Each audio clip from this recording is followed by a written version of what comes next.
আজকে শ্রীমান মহাপ্রভু সঙ্গে রয়ে হরিনাম সংকীর্তন করিতে করিতে সুরধনী গঙ্গার কোলে এসে দাঁড়াল প্রভু আমার। শুধু দাঁড়ালো না, নামের মাধ্যমে বহিরঙ্গ ভিতর দিয়ে অন্তরাত্মা করছেন প্রভু আমার। শুধু একজন ভক্ত নয়, তিনজন ভক্তগণকে সঙ্গে রয়ে প্রভু আমার সকলের মনোবাঞ্ছা পূর্ণ করছেন। মনের আনন্দে নৃত্য করছেন কেন না, বৃন্দাবনে গোবিন্দ আমার যে খেলা খেলেছিল ওই খেলা ধুলে উড়ে যমুনার বক্ষে পড়েছিল। আর যখন যমুনার বক্ষে পড়েছিল সুরধনী আক্ষেপ করে কেঁদে কেঁদে বলেছিল, প্রভু আমি কত জন্মের অপরাধ, আজকে যমুনার ভাগ্যে ঘটে গেল আর আমার ভাগ্যে হলো না, আমি কত জন্মের অপরাধী প্রভু, আমারই নারী জন্ম বৃথা হয়ে গেল, ভক্ত সঙ্গ আমার হলো না। আজকের সুরধনী কাঁদছে না কেন না, আজকে সুরধনী কাঁদছে যে আমার গৌর হরি কৃপা পাবে বলে, ভগবানের কৃপা পাবে বলে সুরধনী কাঁদছে। আর আমরা মানব করে জন্ম পেয়েছি বাবা, কত জন্ম সাধনা করে আজকে আমরা মানব করে জন্ম পেয়েছি মা। ৮৪ লক্ষ জনে ভ্রমণ করে এমন সাদের মানব করে জন্ম পেয়েছি। আর মানব করে জন্ম পেয়ে কোনদিনই বললাম না গৌর হরি তুমি আমার বা আমি তোমার। সারা জগৎ তো শুধু আমার আমার করে গেলাম, ছেলে আমার, মেয়ে আমার, বন্ধু আমার, বন্ধু আমার, বাড়ি গাড়ি সবই আমার আমার করে, কিন্তু মাগো কোনদিন ভেবে দেখলাম না বাবা যে আমি কার। জগতে সবই আমার আমার করে, কিন্তু আমি কার কোনদিন বিচারই করে দেখলাম না। যেদিন এই খাঁচারে প্রাণ পাখি মায়ার বাদল ছেড়ে চির জনমের মতো চলে যাবে, সেদিন কিন্তু মা, যেদিন আমার প্রাণ পাখি চলে যাবে সেদিন আমার ঘরে ঘরই রাখবে না। সেদিন কি হবে জানেন তো, আমার নামটা কিন্তু থাকবে না বাবা। সেদিন বলবে মরাটা আগে নিচে নামা, হ্যাঁ সেদিন বলবে মরাটা আগে নিচে নামা, আমার ওই ঘরে রাখবে না। কি হবে, একতলা একতলা করিতে করিতে যখন কোনো তালা থাকবে না, থাকি হবে কোথায়, থাকি হবে ওই তুলসী তলা। লক্ষ্য করবে চারজনা কাঁধলে মা বল হরি বলে বলতে বলতে শ্মশান ঘাটে দিয়ে যায়। এ জগতে যত বড় ভালোবাসার মানুষ থাকুক না কেন, সঙ্গে কেউ যাবে না, সঙ্গে সাথী হবে একজনই, সে হচ্ছে আমার গৌর। শেষের দিনের বান্ধব হবে একমাত্র আমার গৌর হরি।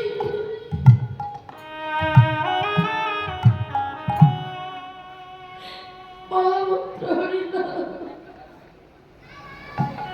আর আমার স্বামীর বৈষ্ণবের চরণেরই ধুলা। জগতে প্রেম ভক্তি বিশ্বাস ছাড়া কখনো ভগবানের করুণা হয় না মা। আজকে আমার গৌরাঙ্গ মহাপ্রভু কলির অবতার হয়েছে, অবতার না অবতরী হয়ে এসেছেন মা আমাদের মাঝে। তিনি আজকে আমাদের মাঝে এসেছেন পিতৃ পরিচয় পরিপূর্ণ। আমার গৌরাঙ্গ মহাপ্রভু আমাদের মাঝে এসেছেন মা শুধু মাতৃ পরিচয় পরিচিত হয়ে, তিনি কিন্তু পিতৃ পরিচয় পরিচিত হলেন না। যদি কোথাও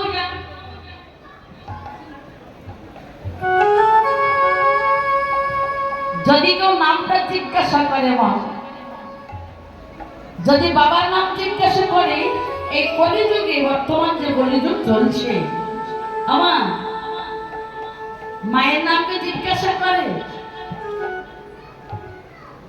প্রথমে কি বলে যে তোমার তোমার মায়ের নাম কি, কি তোমার ঠাকুর দাদার নাম কি, এটা বলে না।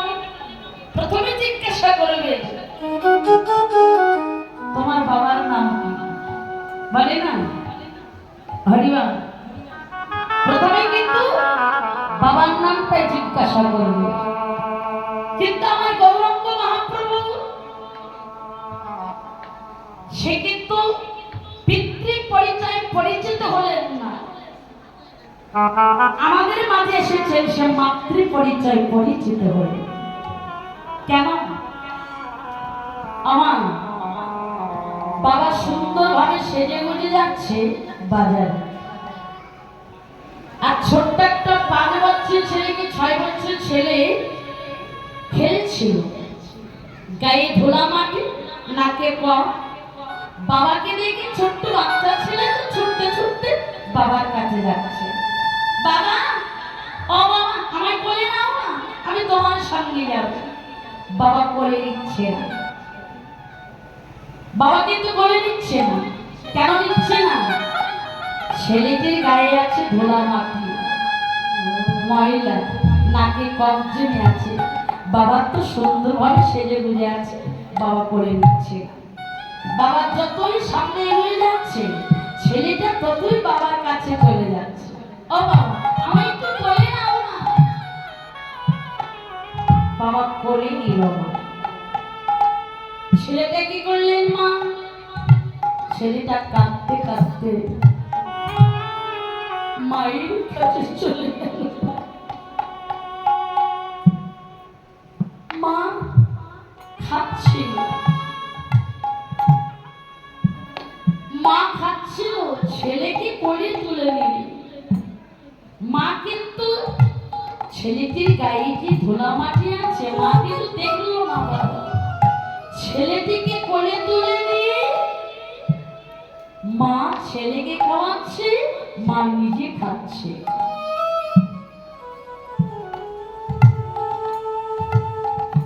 গৌরাঙ্গ মহাপ্রভু ভাবলে এই কলিজি এরা বড় নোংরা,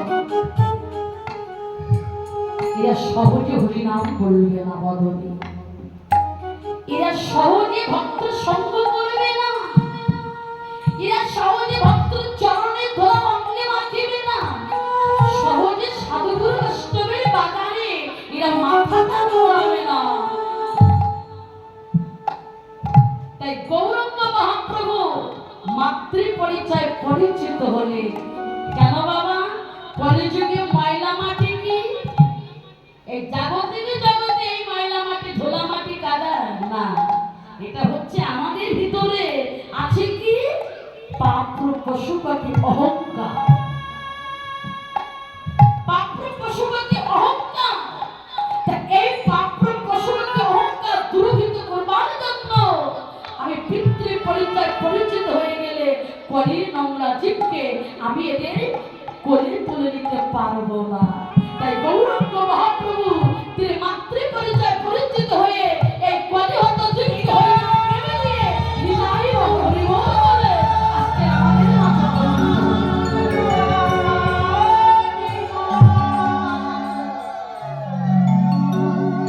তাই তিনি মাতৃ পরিচয় পরিচিত হলেন। তাই বলা হয় সচিন নন্দন গৌর না বাবা, তাই বলা হয় সচিন নন্দন গৌর।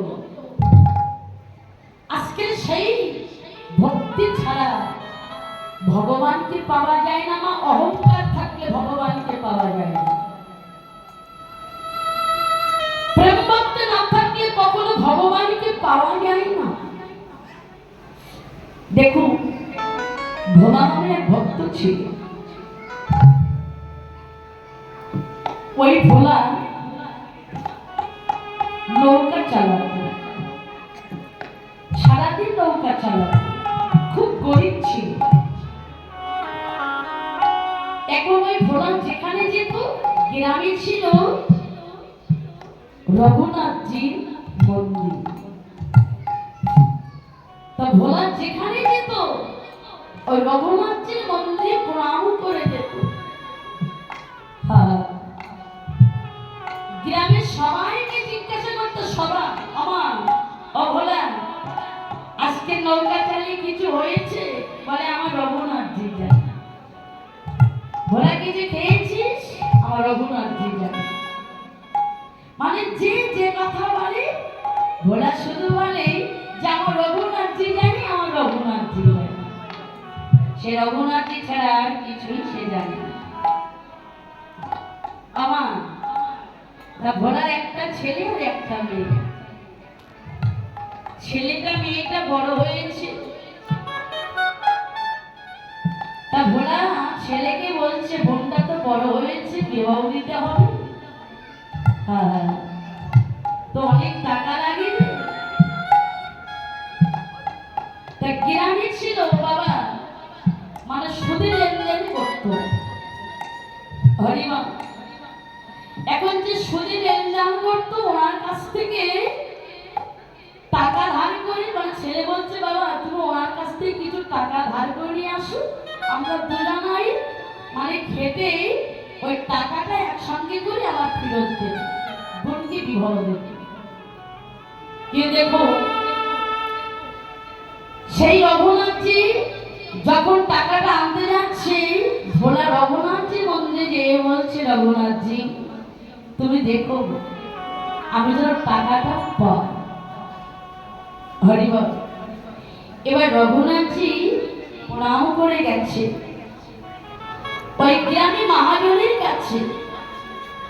মহাজনের কাছে যেয়ে বলছে, মহাজন আমার কিছু টাকা ধার লাগবে।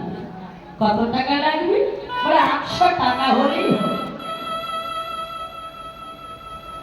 এখন মহাজনের কাছ থেকে 800 টাকা মানে ধার করে, মানে সুদ করে নিয়েছে, সুদে লেনদেন করে। তো এনে মেয়েকে বিবাহ দিয়েছে।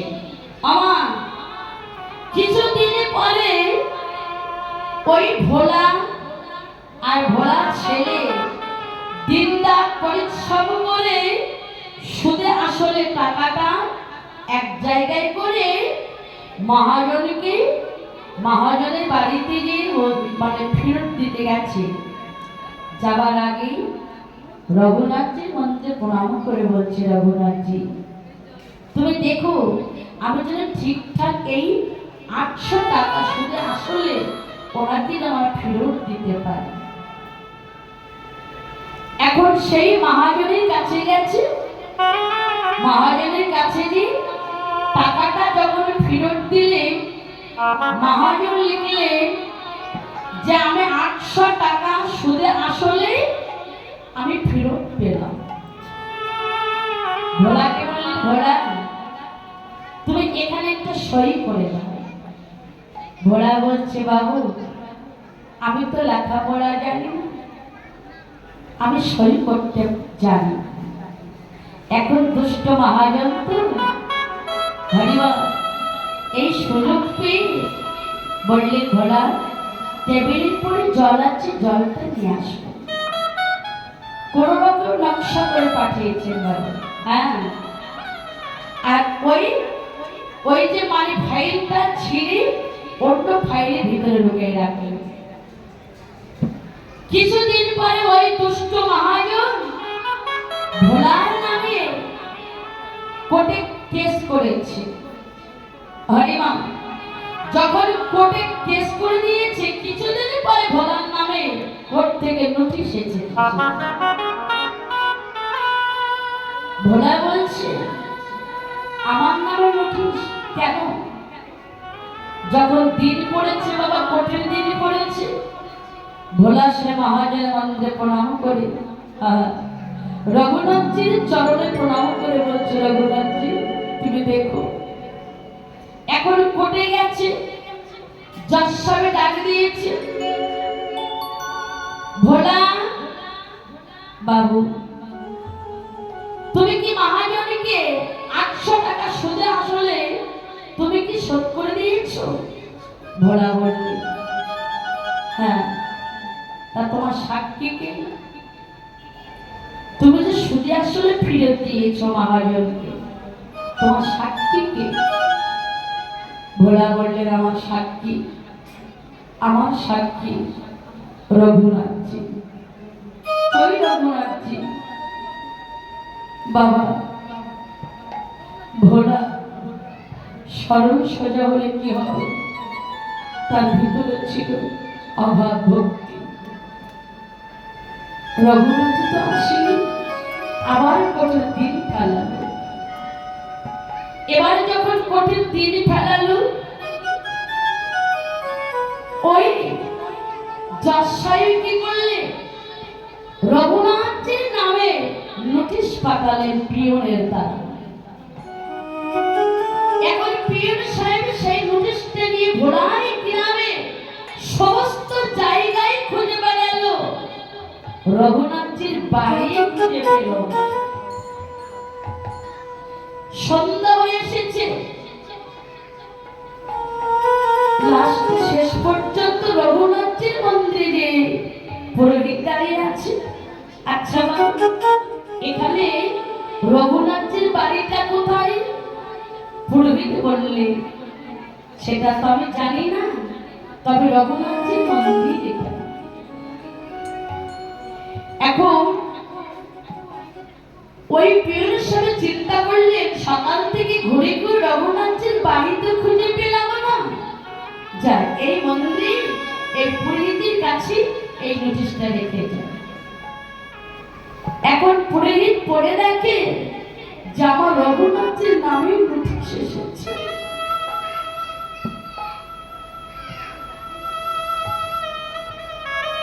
পুরোহিত সেই নোটিশটা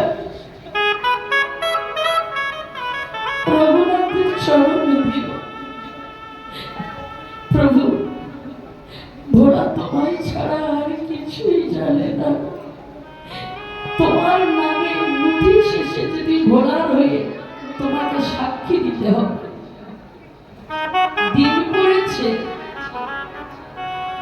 এখন আমার কোর্টে যাবে তো, ভোলা যাচ্ছে। আর রঘুনাথের মন্দিরে গিয়ে প্রণাম করে বলছে, রঘুনাথজি আমি চললাম, আমি আগে যাচ্ছি, তুমি পরে এসো, তুমি পরে গেলেই হবে। কেমন ভক্ত দেখেছেন বাবা? আমি আগে যাচ্ছি, তুমি পরে এসো। ভোলা চলে গেল। এদিকে পুরোহিত বলছে, রঘুনাথজি প্রভু, ভোলা তো জানো না যে তুমি পাথরের মূর্তি, ভক্ত তোমাকে ডেকে গেছে, তোমাকে যেতেই হবে। আমি তোমাকে স্নান করিয়ে দিয়েছি, তোমাকে সেবা দিয়েছি, এবার তুমি যাও। তখন ওই পাথরের মূর্তি কথা বলছে, আমি যে পাথরের মূর্তি, আমি কিভাবে যাব? পুরোহিত বলছে, প্রভু, পাথরের মূর্তি যখন কথা বলতে পারে, নিশ্চয়ই তুই ভোলার হয়ে কোর্টে যে তুমি সাক্ষী দিতে পারবে। যাবো প্রভু। এদিকে কোর্টে যখন ডাক করেছে, জজ সাহেব বলছে, ভোলা তোমার সাক্ষী এসেছে, তোমার সে রঘুনাথজি এসেছে। ভোলা বললে, জজ সাহেব বাবু, আমার রঘুনাথজি না ডাকলে সে কি কখনো আসে? কোথায় তোমার রঘুনাথজি ডাকো?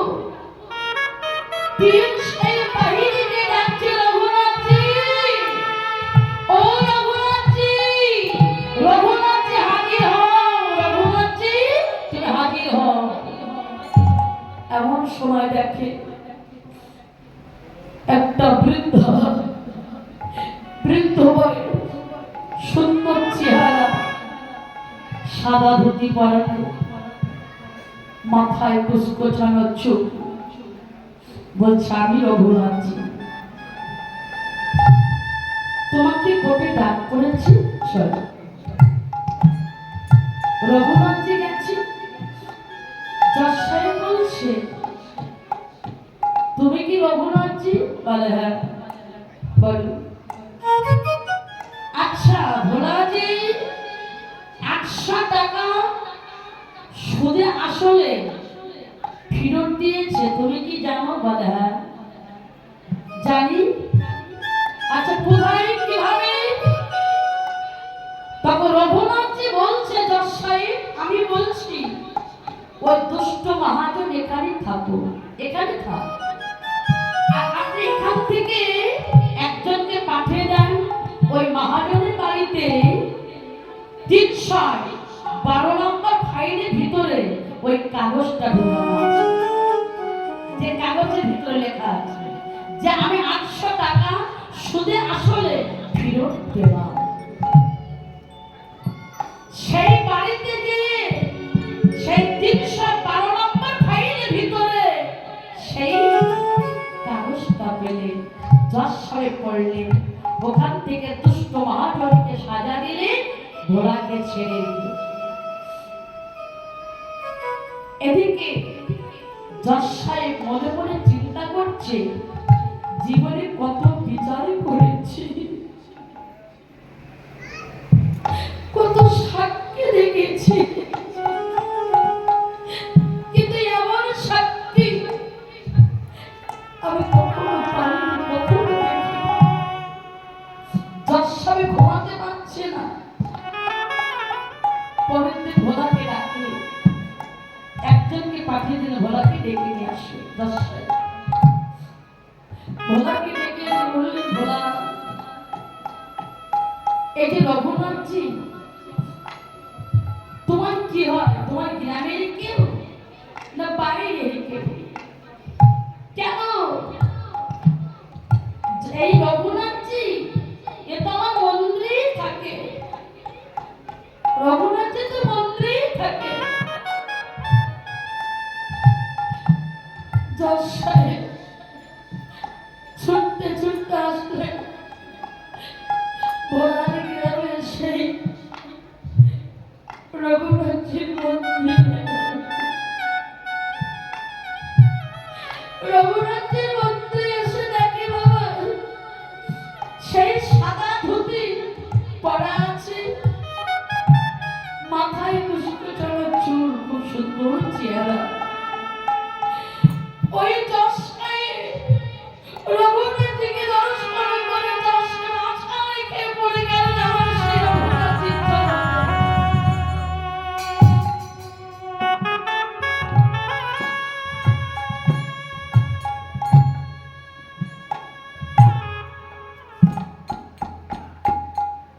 রঘুনাথজির চরণে আচ্ছা রেখে চরণ দুখানে জড়িয়ে ধরে বলছে প্রভু যিনি বিশ্ব জগতের বিচার করে, আর আজকে আমি যিনি এই জগতের বিচার করে,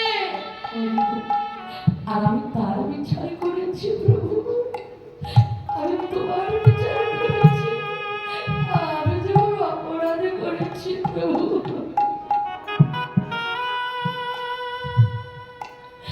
আমি তোমার চিন্তা পারি,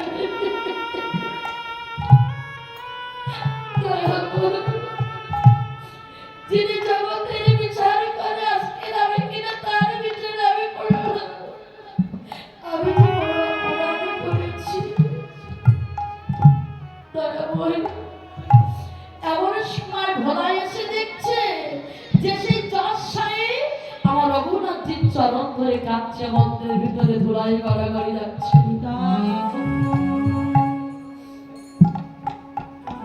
রঘুনাথজি জজ সাহেব ভোলাকে দেখে বলছে ভোলা,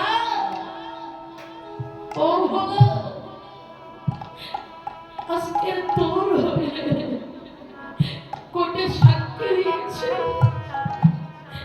এই রঘুনাথজি সে ভগবান। ভোলা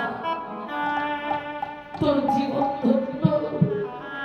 ভোলা আমি কত জন্মের অপরাধে ও ভোলা সারা জন্ম বিচার করে গেলাম, কোনোদিন ভক্তর সঙ্গ করলাম না। ওরে ভোলা কোনোদিন সাধুগুরু বৈষ্ণবের সঙ্গ করিলাম না রে, কোনো হা কৃষ্ণ গোবিন্দ বলে কাঁদিলাম না রে।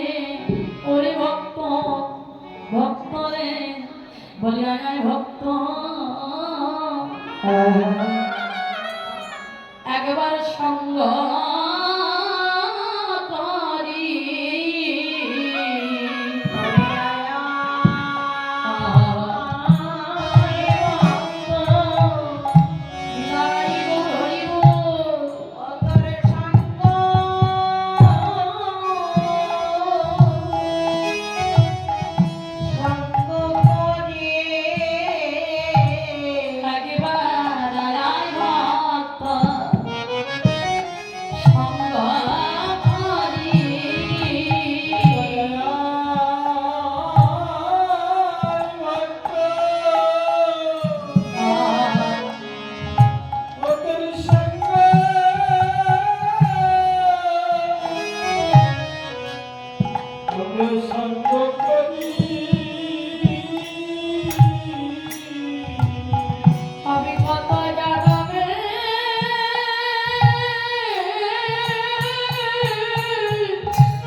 বদন হরিব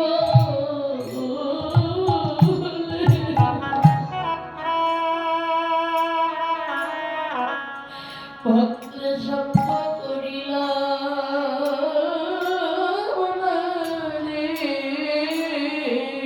আমি কত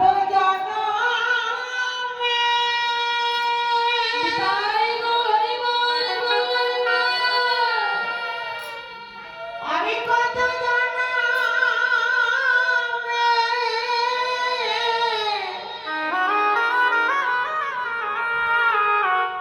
কত জনমে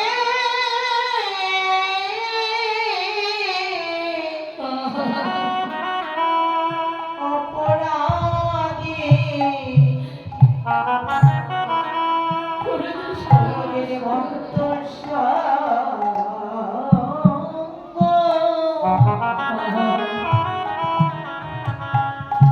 আমি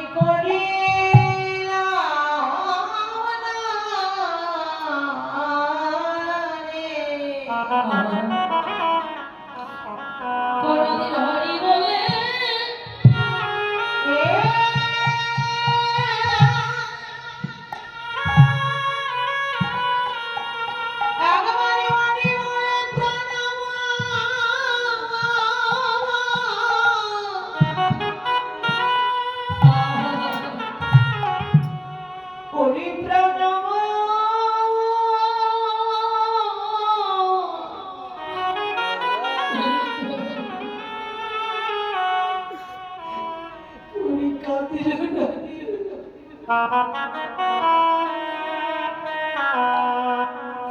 আমি যে কত জন্মে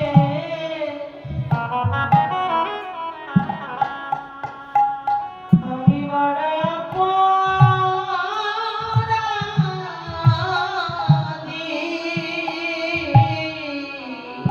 কোনদিন ভক্ত সঙ্গ আমার হলো ভক্ত সঙ্গ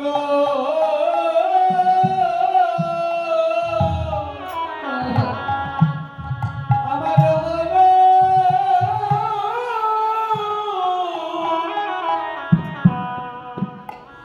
না রে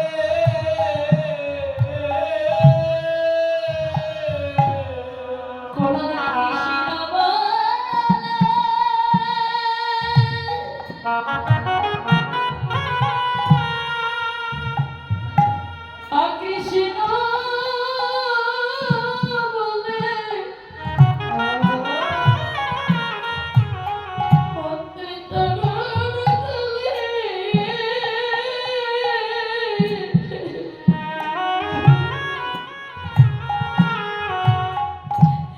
আমি আবার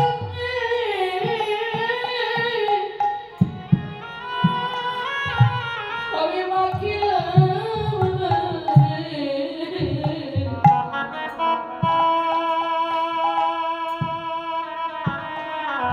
সাদের বাবা আমার বিফলে গেল কোনদিন কৃষ্ণ বলে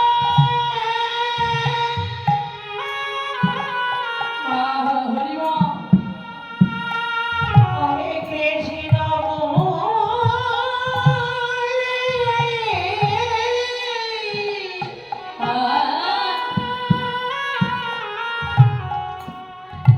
কোনদিন ভক্তের চরণে ধুলি অঙ্গে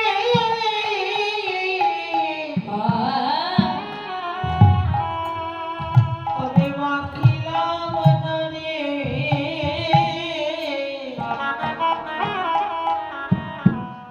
আমি যে কত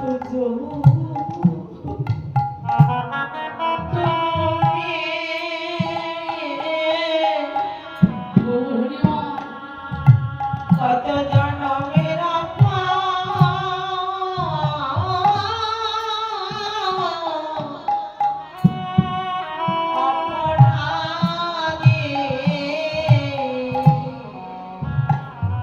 হে গৌর গোবিন্দ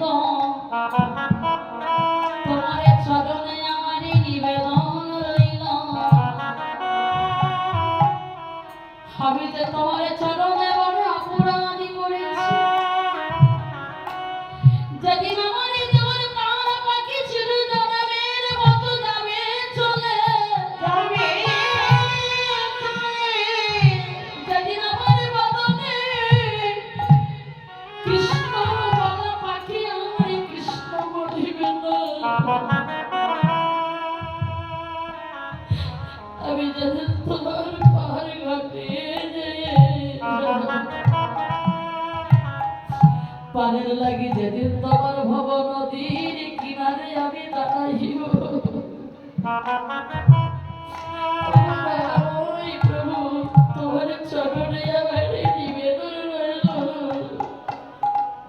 সেদিনে যেন তুমি আমার কানে বললে দূরে দিও না ফেলে।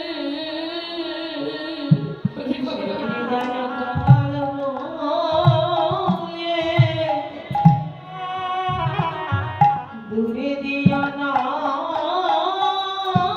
ফেলে যেদিন তোমার ওই পানে ঘাটে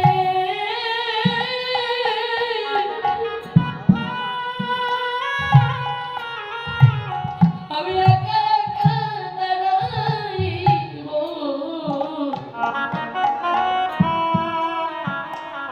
তুমি যেদিন সেদিন যেন তুমি আমার অপরাধী বলে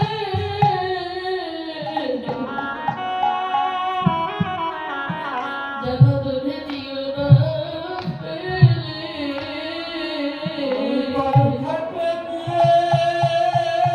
নিতাই গো হরিবল, হরিবল,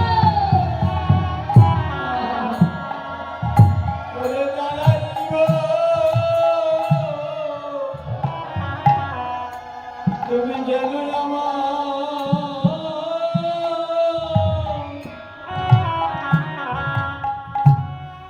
আমার দিও না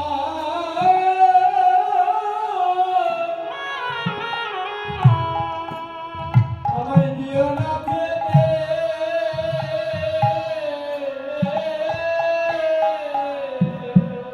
দয়াময় তোমার চরণে আমার নিবেদন রইল যেদিন তোমার পানি ঘাটে আমি একা একা দাঁড়াই থাকিব তুমি জানো সেদিন আমার কামালে বলে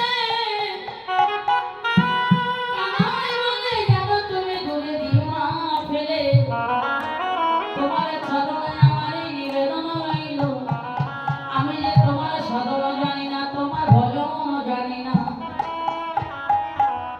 এই জগতে ভক্তি ছাড়া কখনো ভগবানের কখনো হয় না মা। তা আজকের সেই সুরধনে আক্ষেপ করে কাঁদিয়েছেন, সেই সুরধনে অবিলাস পরমাত্মে সেই সকল নেই। আজকে আমার গৌরাঙ্গ মহাপ্রভু এই কলিতে আমাদের মাঝে এসেছেন, আজ কলিহত জীবকে খেলা খেলাবেই বলে, যে খেলা সত্যতা দামর তিন যুগে খেলেও আমার প্রভুর আশা পূরণ হলো না। সত্য যুগে যার নারায়ণ হয়ে যে খেলা খেলেছিল, সেই খেলা খেলে আমার প্রভুর আশা পূরণ হলো না। ত্রেতা যুগে আসলেন, তবে আমার প্রভুর আশা পূরণ হলো না। দ্বাপর যুগে আসলো আমার, তবেই আমার প্রভুর খেলা আশা পূরণ হলো না। তাই গৌর হরি আমার এই কলিতে আসতে আজকে হরি নামের খেলা খেলিবে বল। হ্যাঁ, বলি খেলা মা, ফুটবল খেলা, ক্রিকেট খেলা বাবা, দাবা খেলা, তাস খেলা মা, বল খেলা না। এই খেলাগুলো কিন্তু আগে ছিল, ছিল না বাবা? এই খেলাগুলো আগে আমার বাবা খেলতেন। মায়েরা কি খেলা খেলতেন মা জানেন? পুতুল খেলা, কি কিতকিত খেলা, পুতুল খেলা, অনেক খেলা ছিল মা। সেই খেলাগুলো এখন আর খেলে না। এখন কোন খেলা খেলে লক্ষ্য করবেন মা, এখনই খেলা খেলে মোবাইল খেলা, না বাবা? ছোট্ট একটা বাচ্চার কাছে মোবাইল না দিলে সে খেতে চায়। কলেজে বর্তমানে এই খেলাটাই বেশি হয়েছে ঘরে ঘরে। হ্যাঁ, আমার যেমন বৃন্দাবনে কোন খেলা ছিল জানেন? হ্যাঁ, বৃন্দাবনে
ভক্তের বাজারের সময় ওই কীর্তনে কি গাইলো একটু শুনে ঘরে চলে গেলাম তা তো নয়।